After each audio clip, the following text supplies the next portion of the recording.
এইদিকে কি আপনাদের? এই এরিয়া তো আপনাদের মধ্যে পড়ে না। আরে ভাই, ভয় পাওয়ার কিচ্ছু নাই। এরিয়া দখল করতে আসিনি। এরিয়া আপনার, ধান্দা আমার। Let's talk business.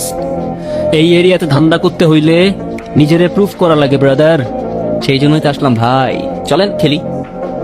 এত চাপ নিতে পারবি? এটা সমুদ্রের তলা, শুধু চারিদিকে পানি। ওই দেখ দেখ, ওরা করতে আইছে ধান্দা, দুইটা নতুন আমদানি। ও আর হোমিজ আমার সাথে।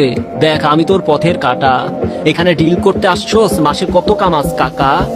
ও ব্রো, বাংলায় আমার ধান্দা চলে। আমরা নতুন আমদানি। ভাই চোখ খুলা দেখ, আমরা সলিড খানদানি। এতে কোন ঝাটের মা, তুই কোন ঘাটের পানি? আমার এক সঠিক খাতাম, তোরে পড়াবো জামদানি। তোর হোমিজ আমার পাংখা, আমার গানে নেয় ফিল। ব্রো মাইন্ড করিস না, ক্যান্ডি খাচ্ছিল। আমার পথের যত কাটা আমার শুটার করে কিল। আমি খালি পকেট নিয়ে আমার মিলিয়নের deal. You know what I am saying, beach.